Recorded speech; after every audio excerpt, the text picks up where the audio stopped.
So I'm not sure I'm surprised. I probably shouldn't be, even if I was. The Transformers thing has taken hold. I am interested in getting more. I have been eyeing some Masterpiece figures now, so it is clearly a slippery slope. I know that. I've been down this path too many times at this point. So we're going to see how far this goes, and I've gone out hunting again specifically for Transformers this time. Came across some new Power of the Primes figures, and what we've got today is the first of them. So we're going to take a look at the Deluxe Class Dreadwind figure.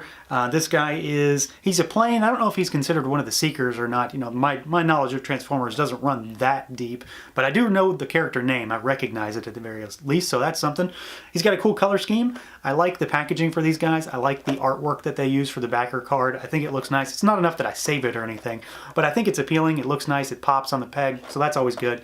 And then the back just has some product shots. So it's a fairly basic package, but it's consistent across the varying sizes, which I like, and it looks good. So let's tear this guy out and see what he's got.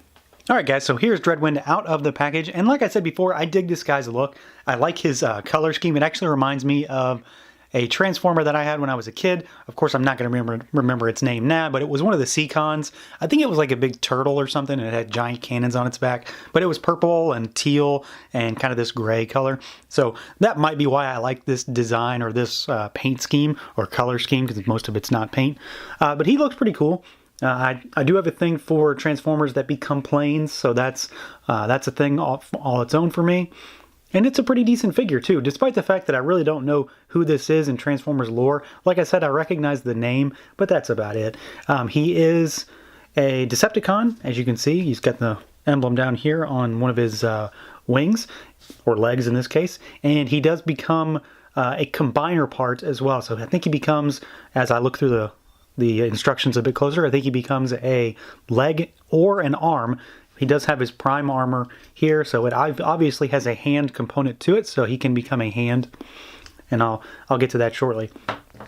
But as far as the figure itself goes, let's take a look at the overall aesthetic of him. I think that in general, he looks pretty good in robot mode. He does have quite a big backpack on him in terms of the kind of the fuselage of the plane, but I don't think it looks too bad. And when you look at him dead on, I think he looks pretty cool. He looks rather dynamic. He can be posed in such a way that it looks like he is slightly running or just, you know, not standing at attention, which I think is great just because they have little bits of added articulation that help him have a little more life to him. And that helps with the overall design aesthetic. So, like I said, I already dig the color scheme.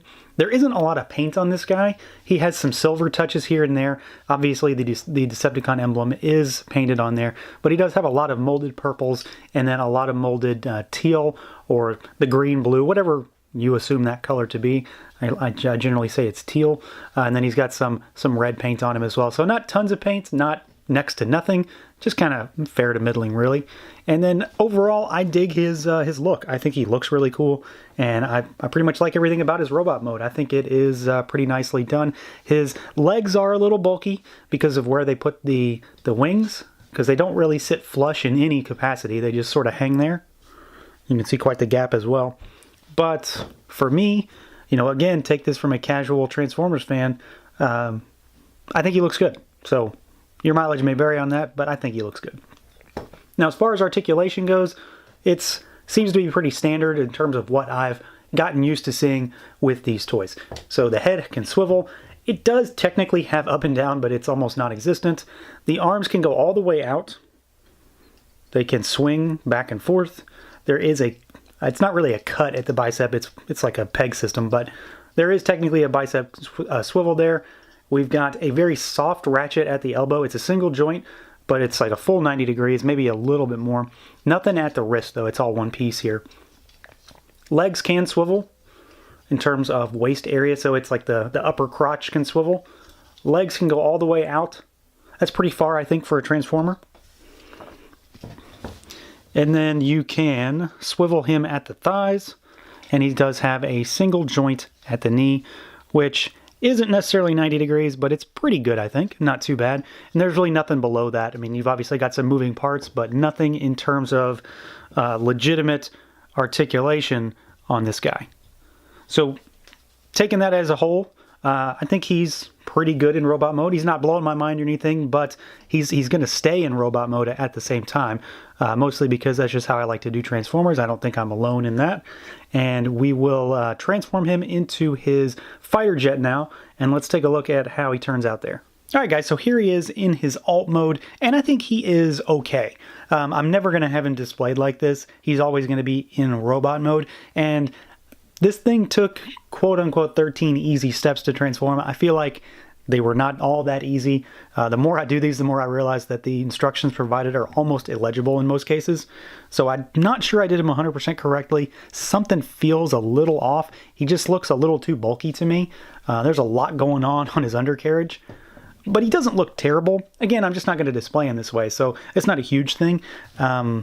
I just don't think he was all that easy to transform for me personally. I'm still kind of rusty, so take that with a grain of salt. One thing that I did notice the more I look at him, the coloration on this guy is not the same that's on the packaging. The teal, blue-green color, whatever you want to call it, is actually a sky blue on the packaging, which I find very odd. But at the end of the day, I mean, it makes no real difference to me. It's just something that I noticed. And something that I didn't mention previously, I figured I'd just do it now, is accessories, because you can use them in any mode. So he does have a blaster rifle, and it's just molded in that same kind of color, the whatever this color is supposed to be color. And you can port it in on the top of him here, which I think looks really goofy. It doesn't look very good. Obviously, it takes a little more force to get it in there, but he can hold it just fine like a blaster in his hand. And then as far as the prime armor goes, you can put it in there, and I think that looks just as goofy. I don't see the point in doing that. This thing can go on his arm, kind of like a shield when he's in robot mode. That's how I used it originally when I was messing around with him. Or put it on his chest, which I still think looks equally goofy. And this interacts with the Prime Masters, which I don't have any of those yet, so I can't even really do anything with it. But we can mess around with how it interacts in terms of his combiner modes, which we might as well take a look at now.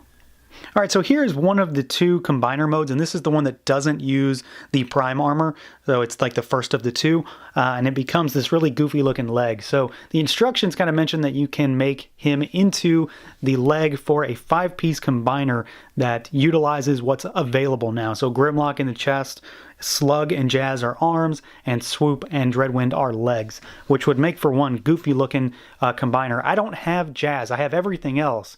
So I might have to get Jazz just to do that, because I really want to see what that thing looks like. It has to be ugly. But yeah, this is a leg, or so they say.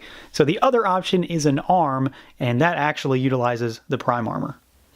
And here is that monstrosity. So this thing is, I don't know, I think they're very unappealing to the eye, but he is obviously an arm, so this would port into the Voyager class, so Grimlock would port in here, and then no, this is the prime armor at the base of the transformer at the engine end of the robot mode or of the alt mode, and it's got fingers. So yeah, I don't know. I'm not too keen on this. It doesn't really do anything for me. But it's an option, and if you're into combiners, you know, this is kind of one of the shticks for this line and for the overall theme of Transformers right now, is that everything can kind of seem to go together. So if that's your thing, you've got something to do with it. If not, you don't have to do it. So at the end of the day, this guy's pretty good. I'm not going to say he's great. I'm not going to say he's bad. I did find him a little more difficult to transform than I had liked. His combiner modes are really goofy looking, but if you want goofy arms and legs, this is your guy.